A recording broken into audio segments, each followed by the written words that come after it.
Hi everyone, today I'm analyzing the intersection of leadership theory and practice through an interview with Sandra Lee, an insurance manager with 5 years of experience. Leading a high-performing team, Ms. Lee's journey as a new manager illustrates how leadership must evolve to meet modern demands. In this video, I will critically link her lived experiences to our core academic frameworks. Let's dive in. Before we begin the analysis, context is the key. Ms. Lee manages a specialized team of financial advisors focusing on performance coaching and risk assessment. I have verified her credentials and her official business card to ensure the authenticity of this case study. Now, to understand her approach, I started by asking her about her evolution as a leader. Specifically, how has her style changed over her 5-year tenure? At the beginning, I try to guide my team more closely and share what I know. But over time, I realized that they are quite independent. So now I focus more on supporting them instead of directing them. I check in with them, understand how they are doing, and just be there if they need help.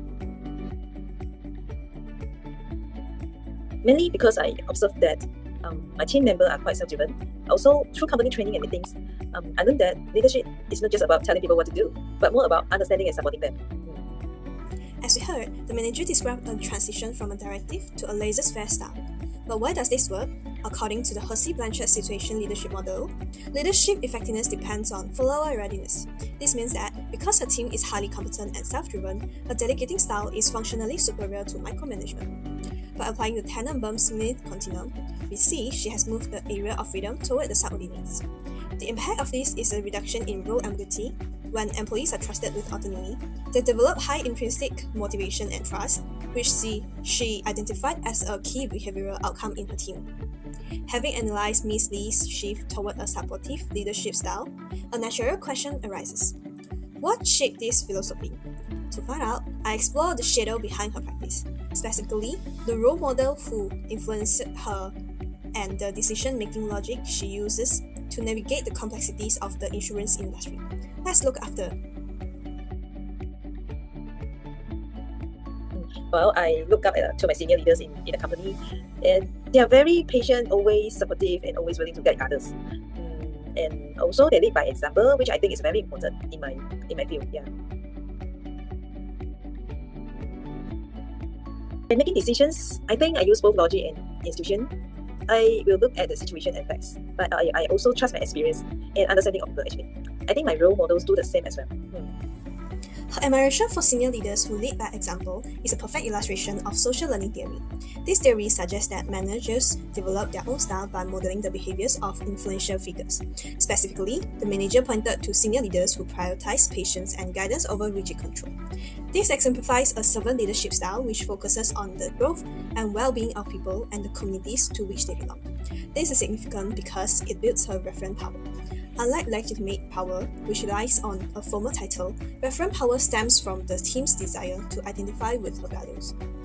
This shifts the team's dynamic from mere compliance to true commitment, fostering a culture of individualized consideration where every member feels valued as a unique contributor. As Ms. Lee noted, her role models utilize a participative approach and high emotional intelligence, ensuring decisions are both logical and supportive. By adopting their mental models, Ms. Lee integrates intuition with the rational model. This explains her focus on individualized consideration, prioritizing her team's growth as a success metric. However, given the fast-paced financial sector, she often operates under bounded rationality where time and resources are limited. Consequently, she applies intuitive decision-making, not as a guess, but as a sophisticated use of her expert power. This allows for swift, high-stakes decisions that remain aligned with her team's supportive culture. To conclude, this interview offers a powerful reflection on my personal evolution from a high school student leader to a university student. As a former head of drill, I heavily relied on directive, leadership, and formal authority to maintain precision. However, now as a university student, navigating collaborative group projects, I realized that purely directive power is no longer sufficient. The manager's success in using a laissez-faire use style and referent power has shifted my perspective. It taught me that modern leadership is contingent on the follower readiness. Moving forward, I intend to transition from a commander to a facilitator. I will apply individualized consideration to empower my peers, recognizing that trust and the strategic use of intuitive decision-making are more effective than rigid control in a professional, expert-driven environment. That's all I want to share. Thank you for listening.